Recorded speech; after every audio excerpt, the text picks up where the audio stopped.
하나님께서 오늘도 은혜로 우리에게 새날을 허락해 주셨습니다. 그네 감사드리며 사도신경으로 우리의 신앙을 고백함으로써 12월 20일 아침 첫 시간을 하나님께 올려드리겠습니다. 나는 전능하신 아버지 하나님 천지의 창조주를 믿습니다. 나는 그의 유일하신 아들 우리 주 예수 그리스도를 믿습니다. 그는 성령으로 잉태되어 동정녀 마리아에게서 나시고 본디오 빌라도에게 고난을 받아 십자가에 못 박혀 죽으시고 장사된 지 사흘 만에 죽은 자 가운데서 다시 살아나셨으며 하늘에 오르시어 전능하신 아버지 하나님 우편에 앉아 계시다가 거기로부터 살아있는 자와 죽은 자를 심판하러 오십니다. 나는 성령을 믿으며 거룩한 공교회와 성도의 교제와 죄를 용서받는 것과 몸의 부활과 영생을 믿습니다. 아멘. 오늘 새벽에 하나님께서 우리에게 주시는 귀한 말씀은 시편 135편 5절에서 21절까지의 말씀입니다. 시편 135편 1절에서 5절에서 21절까지의 말씀입니다. 참으로 고마우신 아버지 하나님, 저희들 오늘도 하나님 은혜 가운데 이 귀한 새벽 기도의 자리 가운데 나왔습니다. 오늘도 저희들 하나님 말씀을 듣고자 합니다. 말씀을 들을 때, 말씀을 전할 때 성령 하나님께서 함께 해주셔서 이 하나님의 귀한 말씀을 깨닫게 해주시고 또한 그 말씀을 붙들고 하나님 앞에 기도하며 나아갈 때 하나님의 능력을 경험할 수 있는 이 복된 새벽이 되어줄 수 있도록 하나님께서 역사하여 주시옵소서. 모든 것 주님께 감사드리며 예수 그리스도의 이름으로 간절히 기도드립니다. 아멘. 오늘 시편 135편은 일명 할렐루야 시편입니다. 할렐루야로 시작해서 할렐루야로 끝나기 때문이죠. 그런데 이는 우리 신앙생활과도 직결된다라고 말씀드릴 수 있습니다. 바꿔 얘기한다라면 우리 하루의 삶은 하나님을 찬양함으로 시작해서 하나님을 찬양함으로 마무리되어야 되는 것이 당연한 삶인 것이죠. 만약에 저와 여러분이 오늘 하루의 삶이 하나님의 은혜와 도우심 가운데 살고 또한 살았음을 고백한다라면 그것은 당연한 우리의 믿음의 고백일 줄 믿습니다. 바라기는 오늘 이 새벽에 피곤한 육신의 몸을 이끌고 주님의 은혜를 사모하고 또한 주님의 기도 응답을 바라는 간절한 마음으로 이전에 나온 우리 귀한 성도님들에게 오늘 하루의 삶 속에서 잠자리 눕기 전에 오늘도 하나님께 모든 것이 주의 은혜임을 할렐루야로 고백하며 올려드릴 수 있는 저와 여러분의 복된 삶 되기를 주님의 이름으로 간절히 축복합니다. 아멘. 오늘 시편 시인은 하나님을 찬양할 것을 촉구하고 또한 더불어서 우리가 왜 하나님을 찬양해야 하는지 분명한 근거를 제시하고 있습니다. 그것은 바로 여호와의 이름 때문입니다. 우리가 말하는 이름이라는 것은 단순히 어떤 사물의 이름을 지칭하는 것을 얘기하고 있지 않습니다. 특별히 성경에서 우리가 하나님의 이름을 마주대하게 될 때 눈여겨보아야 할 이유가 있습니다. 그것은 바로 그 이름 속에는, 특별히 하나님의 이름 속에는 하나님이 어떤 분이신지 그리고 하나님이 어떤 일들을 이루셨는지를 그 이름 속에 고스란히 담겨놓고 있기 때문입니다. 예를 든다면 우리가 잘 알고 있는 여호와 이레라는 그 말씀을 들을 때 여러분은 어떤 하나님의 일들이, 하나님의 성품이 떠오르십니까? 하나님께서 친히 준비하셨다라는 뜻이죠. 그렇습니다. 그 말씀, 그 이름 속에는 하나님이 어떤 일들을 행하셨고 하나님이 어떤 분이신지를 우리들에게 그대로 보여준다라는 것입니다. 그렇기 때문에 성경에서 하나님의 이름은 그저 뜻없이 의미 없이 지어진 것이 결코 아니라는 것입니다. 더불어서 하나 더 짚고 넘어간다라면 성경에서 어느 때는 하나님이라는 표현을 쓰고 어떨 때는 여호와라는 표현을 쓰고 있습니다. 독일하게 하나님을 가리키는 표현은 똑같습니다. 그러나 결정적인 차이가 있습니다. 하나님이라는 단어는 바꿔 얘기한다라면 전지전능하신 하나님을 뜻할 때 하나님이란 단어를 씁니다.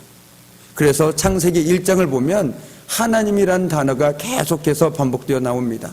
왜냐하면 천지를 창조하신 하나님은 전지전능하신 하나님이시기 때문에 그렇습니다. 그런데 여호와란 이름이 나올 때가 있습니다. 여호와란 이름은 말 그대로 그 이름 속에는 하나님은 약속을 하시고 그 약속을 반드시 지키시는 하나님이라는 것을 나타내고자 할 때 하나님이란 대신 여호와라는 단어를 사용한다라는 것을 우리는 기억해야 합니다. 그래서 구약에서는 여호와란 단어가 참으로 많이 쓰여지는 이유 중에 하나가 이스라엘 백성들에게 기억해봐라. 너희의 하나님은 바로 약속을 하시고 그 약속을 지키시는 하나님인데도 불구하고 너희들은 왜 그 하나님을 믿지 못하고 그 하나님의 약속을 기억하지 못하느냐라고 책망하는 경우도 있습니다. 또한 더불어서 여호와 하나님이다라는 단어를 쓸 때는 하나님은 신실하기도 하지만 전능하신 하나님이심을 나타낼 때 그런 표현을 쓴다라는 것입니다. 그렇기 때문에 성경에서 어떨 때는 하나님이란 단어를 쓰고 어쩔 때는 여호와라는 단어를 쓸 때 오늘 드려진 말씀을 생각하시면서 여기서는 전능하신 하나님을 우리에게 보여주고 있는 것이구나. 여호와라는 단어를 마주칠 때는 하나님은 신실하신 하나님이심을 여기서는 우리들에게 보여주고 있구나라는 것들을 깨닫게 되어진다라면 그 말씀 속에서 하나님의 의미를 조금 더 선명하게 우리가 느낄 수 있다라는 것입니다.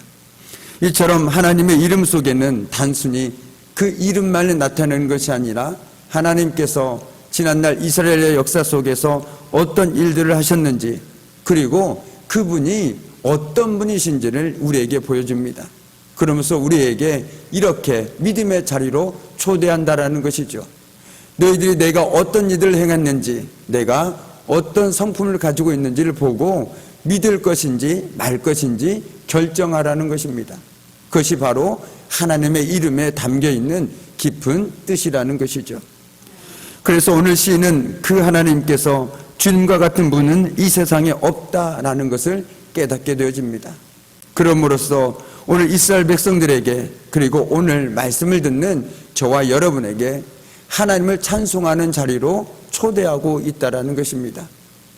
1절도 제가 말씀드렸지만 찬송이라는 것은 단순히 하나님의 이름이 들어가고 하나님의 하신 일들을 높이는 것에 그치는 것이 아니라 하나님을 내 삶 속에서 크게 보는 행동이 바로 찬송이라고 말씀드렸습니다.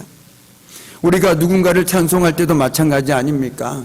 그 사람이 한 일, 그 사람이 한 모든 것들을 높일 때 그 사람을 찬양하고 찬송하지 않습니까? 마찬가지로 하나님을 찬송한다라는 것은 하나님을 높이는 것이고 하나님만을 드러내는 것입니다. 거기에 결코 인간적인 모습들이 인간적인 영광이 들어가서는 결코 안 된다라는 것이죠. 그것은 결코 하나님께 올려드리는 찬송이 될 수가 없습니다. 오늘 시편에서 자주 나오는 단어 중에 하나가 바로 송축하라, 바꿔 얘기하면 찬송하라, 찬양하라입니다. 이스라엘이 하나님을 찬양함에도 그들은 하나님을 찬양할 수가 없었습니다. 왜냐하면 그들 속에서는 여전히 하나님보다 다른 것들을 의지하는 경우가 너무나도 많이 있었기 때문입니다. 이스라엘 역사를 되짚어보면 우리는 그것을 금방 알아차릴 수 있습니다. 이스라엘의 역사 속에서 그들이 하나님을 얼마나 배반하고 살아갔는지, 하나님을 의지하기보다 이방의 신을 그리고 이방 나라를 섬기고 살아갔는지 우리는 너무나도 잘 알고 있습니다. 그런데 오늘 시편 역시 우상에게 마음을 빼앗긴 이스라엘에게 하나님을 찬양하지 않고 있는 상황에서 하나님을 찬양하라고 권면하고 있는 것 같습니다. 그래서 시인은 말합니다. 열국의 우상은 은금이요 사람의 손으로 만든 것이라. 여기서 열국의 우상이라고 얘기하는 것은 바로 이스라엘의 주변 국가들이 섬기던 신들을 가리킵니다. 이 우상들이 이스라엘 안으로 깊숙이 들어와서 사람들의 마음을 꽉 쥐고 있었던 것이죠. 그런데 이런 이스라엘 역사를 보면 이런 일들이 한두 번이 아니라 자주 일어나고 있습니다. 이스라엘 왕들의 신앙을 기록한 역사서를 한번 보십시오. 정말 끊임없이 우상 숭배에 빠졌음을 우리는 알 수 있습니다.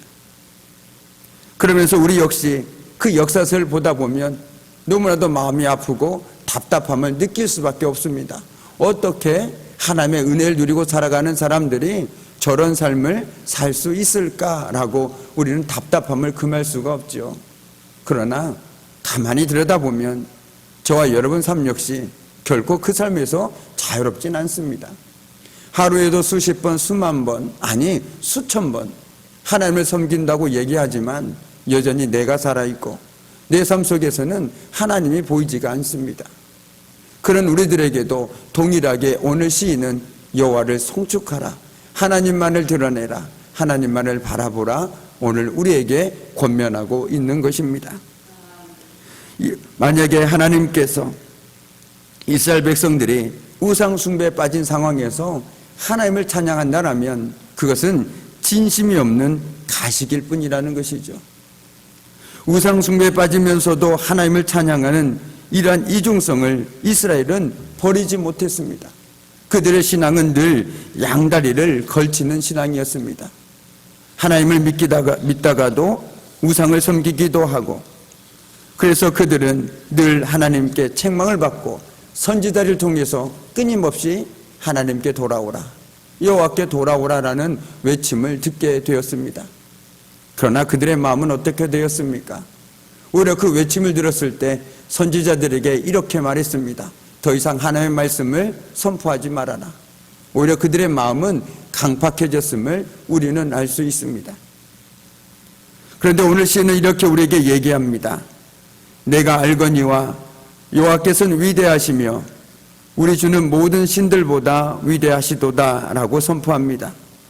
그리고 그 증거로서 이어지는 말씀에서 여호와께서 그가 기뻐하시는 모든 것을 천지와 바다와 모든 깊은 데서 다 행하셨도다 라고 말하고 있습니다.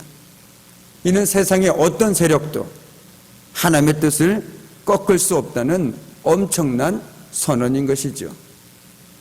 이렇게 강력하신 하나님이 자기의 백성을 돌보신다면 이보다 더 든든할 때가 어디 있겠습니까?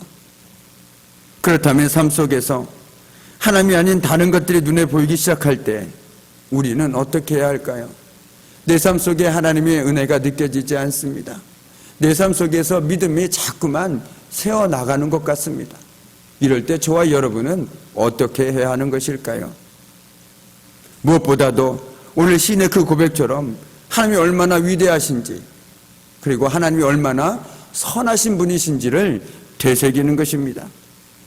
세상적인 가치관에 함몰되지 않기 위해서 하나님이 얼마나 우리를 아끼시는지 계속해서 묵상해야 하는 것이죠. 우리는 어제 새벽에 함께 나누지 않았습니까? 참으로 보잘것없고 참으로 연약한 저희들을 오직 하나님의 은혜로 하나님의 자녀 삼아주시고 지금도 지켜주시고 인도해주고 계심을 우리는 어제 말씀을 통해서 깨닫게 되었습니다. 정말 우리가 그런 삶을 살아간다라면, 정말 우리가 믿는 하나님이 그런 하나님이라면 어떻게 우리가 그 하나님을 외면하고 세상의 수많은 우상에게 마음을 빼앗기며 살아갈 수 있겠습니까? 결코 그럴 수 없다라는 것이죠. 그러나 우리가 우상에게 마음을 빼앗기는 이유는 내가 믿는 하나님보다 우상이 나에게 더욱더 든든한 힘이 되어준다라는 착각 때문에 시작되어진다라는 것입니다. 우리 믿음의 사람들은 늘 얘기하는 것처럼 상황을 바라보고 살아가는 사람들이 아닙니다. 상황과 사람은 언제든지 변화될 수 있습니다. 그래서 상황을 보고 사람들 보고 신앙생활하는 사람만큼 안타까운 인생이 없습니다. 우리는 하나님께서 가라고 하시면 가고 멈추라면 멈추고 물이 흐르는 대로 살아가는 사람들이 아니겠습니까? 그것이 하나님의 뜻이라면 그저 하나님께 감사함으로 살아가는 사랑이 저와 여러분의 인생들이 아니겠습니까? 그런데 우리가 그 하나님을 바라보지 않고 우상을 바라보며 살아갈 때 우리의 삶은 자꾸만 추해질 수밖에 없습니다.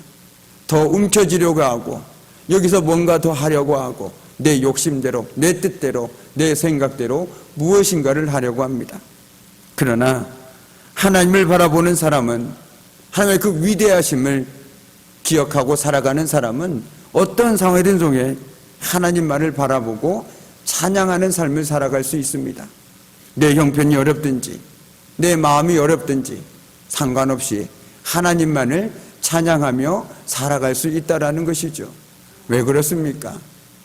하나님께서 우리의 삶을 주관하시기 때문에 그렇습니다.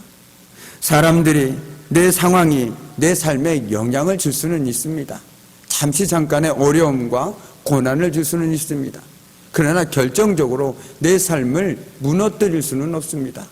오직 내 삶은 하나님께서 지금도 꽉 쥐고 계시기 때문에 우리가 그 믿음으로 있다라면 어떤 상황들 속에서도 하나님을 찬양하지 않을 수 없는 이유가 너무나도 분명한 것입니다. 만약에 하나님께서 이스라엘 백성들이 우상 숭배에 빠진 상황에서 하나님을 찬양한다라면 그것은 진심이 없는 가식일 뿐이라는 것이죠. 우상 숭배에 빠지면서도 하나님을 찬양하는 이러한 이중성을 이스라엘은 버리지 못했습니다. 그들의 신앙은 늘 양다리를 걸치는 신앙이었습니다. 하나님을 믿다가도 우상을 섬기기도 하고, 그래서 그들은 늘 하나님께 책망을 받고 선지자를 통해서 끊임없이 하나님께 돌아오라, 여호와께 돌아오라라는 외침을 듣게 되었습니다. 그러나 그들의 마음은 어떻게 되었습니까? 오히려 그 외침을 들었을 때 선지자들에게 이렇게 말했습니다. 더 이상 하나님의 말씀을 선포하지 말아라. 오히려 그들의 마음은 강팍해졌음을 우리는 알 수 있습니다. 그런데 오늘 시는 이렇게 우리에게 얘기합니다. 내가 알거니와 여호와께서는 위대하시며 우리 주는 모든 신들보다 위대하시도다 라고 선포합니다.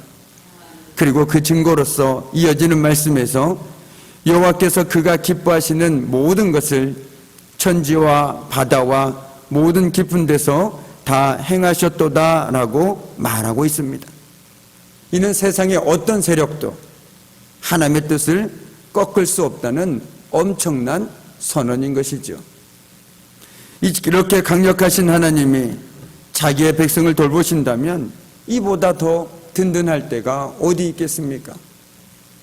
그렇다면 삶 속에서 하나님이 아닌 다른 것들이 눈에 보이기 시작할 때 우리는 어떻게 해야 할까요? 내 삶 속에 하나님의 은혜가 느껴지지 않습니다. 내 삶 속에서 믿음이 자꾸만 새어나가는 것 같습니다. 이럴 때 저와 여러분은 어떻게 해야 하는 것일까요? 무엇보다도 오늘 시인의 그 고백처럼 하나님이 얼마나 위대하신지, 그리고 하나님이 얼마나 선하신 분이신지를 되새기는 것입니다. 세상적인 가치관에 함몰되지 않기 위해서 하나님이 얼마나 우리를 아끼시는지 계속해서 묵상해야 하는 것이죠. 우리는 어제 새벽에 함께 나누지 않았습니까? 참으로 보잘것없고 참으로 연약한 저희들을 오직 하나님의 은혜로 하나님의 자녀 삼아주시고 지금도 지켜주시고 인도해주고 계심을 우리는 어제 말씀을 통해서 깨닫게 되었습니다. 정말 우리가 그런 삶을 살아간다라면, 정말 우리가 믿는 하나님이 그런 하나님이라면 어떻게 우리가 그 하나님을 외면하고 세상의 수많은 우상에게 마음을 빼앗기며 살아갈 수 있겠습니까? 결코 그럴 수 없다라는 것이죠. 그러나 우리가 우상에게 마음을 빼앗기는 이유는 내가 믿는 하나님보다 우상이 나에게 더욱더 든든한 힘이 되어준다라는 착각 때문에 시작되어진다라는 것입니다. 우리 믿음의 사람들은 늘 얘기하는 것처럼 상황을 바라보고 살아가는 사람들이 아닙니다. 상황과 사람은 언제나 언제든지 변화될 수 있습니다. 그래서 상황을 보고 사람들 보고 신앙생활하는 사람만큼 안타까운 인생이 없습니다. 우리는 하나님께서 가라고 하시면 가고 멈추라면 멈추고 물이 흐르는 대로 살아가는 사람들이 아니겠습니까?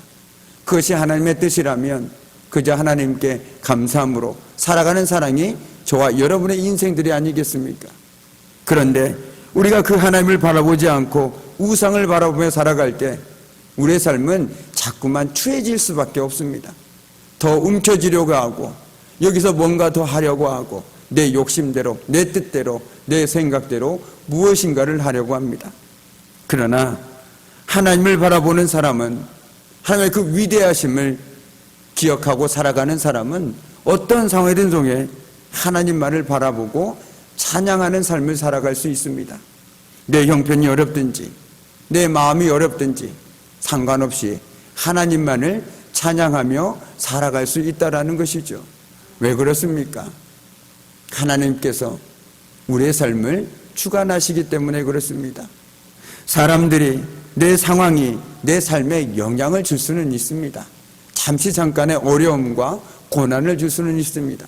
그러나 결정적으로 내 삶을 무너뜨릴 수는 없습니다. 오직 내 삶을 하나님께서 지금도 꽉 쥐고 계시기 때문에 우리가 그 믿음으로 있다라면 어떤 상황들 속에서도 하나님을 찬양하지 않을 수 없는 이유가 너무나도 분명한 것입니다. 그래서 오늘 시인은 이스라엘 백성들에게 다시 한번 그들의 평생의 삶 가운데 결코 잊을 수 없는 출애굽 사건과 가나안 정복 사건을 다시금 그들에게 되새겨주는 이유가 거기에 있다라는 것입니다. 저와 여러분에게도 오늘 이스라엘 백성들처럼 어쩌면 출애굽 사건과 가나안 정복처럼 우리 인생에서 결코 잊지 말아야 할 하나님의 은혜가 분명히 있을 것입니다. 오늘 우리가 그것을 기억하고 살아간다라면 우리는 그 하나님을 결코 잊을 수가 없습니다.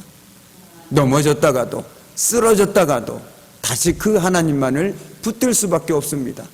왜요? 우리가 경험했으니까. 우리가 그 놀라운 기적을 경험했으니까. 오늘 이스라엘 백성들 역시 마찬가지입니다. 그들이 출애굽과 가나안 정복을 들었을 때 그들은 다시 한번 정신을 번쩍 차릴 수밖에 없습니다. 그것은 오로지 하나님만이 하실 수 있는 놀라운 사건이요 기적의 사건이기 때문입니다. 하나님이 아니셨다면 그런 일들은 일어날 수도 없다라는 것을 그들은 너무나도 잘 알고 있었기 때문입니다. 그러면서 그들은 다시금 정신을 차리게 되는 것이죠. 출애굽 사건을 통해서 진정 우리의 인생을 주관하시고 역사를 주관하시는 분은 하나님이시구나. 그 믿음이 있을 때 그들은 우상으로부터 등을 돌리고 하나님을 찬양할 수 있다라는 것입니다. 오늘 하루의 저희 삶도 마찬가지입니다. 매일같이 강대하여 제압할 수 없고 극복할 수 없는 무수한 애국과 같은 어둠의 세력과 맞부딪히면서 우리는 오늘도 살고 있습니다. 또한 오늘도 우리를 두려움과 실패와 좌절과 절망과 그리고 믿음의 자리에서 떠나게 만들려고 오늘도 몸부림치는 골리앗의 목소리가 우리 귓가에 너무나도 쟁쟁합니다. 우리가 이 세상에서 결코 꺾이지 않고 짓밟히지 않는 분명한 이유는 바로 우리를 대신해서 그들과 맞서 치열한 싸움을 싸워주시는 하나님이 계시기 때문입니다. 하나님만을 믿으시기 바랍니다. 하나님만을 바라보시고 우리가 찬송했던 것처럼 날마다 주님께 더 가까이 나아가는 저와 여러분의 삶이 되어야 되지 않겠습니까? 그래야만 우리가 세상 속에서 흔들리지 않고 올곧게 주님만을 바라보고 살아갈 수 있는 것입니다. 그렇습니다. 하나님께서는 보잘것없는 우리를 구원하시고자 오늘도 우리를 지키시고 붙들고 계심을 믿습니다. 온 세상의 창조자 되시며 어떠한 권력과 힘 앞에서도 결코 위협을 받지 않으시는 하나님, 오히려 그들을 주관하시고 놀라운 능력의 하나님이 바로 우리를 붙들고 계시다라는 것이죠. 그래서 저는 두렵지 않습니다. 왜냐하면 하나님께서 지금껏 저를 인도하셨듯이 앞으로도 제 삶 가운데 인도하실 것이라는 믿음이 있기 때문입니다. 그 확신이 있기 때문입니다. 저의 능력이 아닙니다. 제가 가진 것도 아닙니다. 오직 우리의 삶을 주관하신 분이 하나님이라는 그 믿음이 있기 때문입니다. 오늘 이 동일한 믿음으로 우리 귀한 성도들 역시 마찬가지로 어떤 상황이 있든지 어떤 처지에 있든지 내 삶을 주관하는 것은 우상도 아니요, 사람도 아니요, 권력도 아니요, 세상 그 어떤 것도 아니요, 오직 하나님 한 분뿐임을 고백하고 날마다 주님께만 가까이 나아갈 수 있는 저와 여러분의 복된 믿음의 삶 되기를 주님의 이름으로 간절히 축복합니다. 아멘. 이제는 우리 주 예수 그리스도의 은혜와 아버지 하나님의 그 무한하신 사랑하심과 성령님의 사귐과 임재와 다스리심이 날마다 주님께 더 가까이 다가가는 삶을 살아가길 결단하는 우리 귀한 성도들의 삶과 그들의 가정과 일터와 사업장 위에 사랑하는 자녀들 위에 그리고 오늘 이 새벽에도 믿음으로 기도하고 간구하는 그 모든 기도 제목들 위에 그리고 지난 동안 모든 회복하는 과정 가운데 함께 해주셔서 오늘 태어나는 우리 문성인 권사님 위에 이제로부터 영원토록 함께 하시기를 간절히 축원하옵나이다. 아멘. 우리 보좌 앞에 모였네. 함께 주를 찬양하며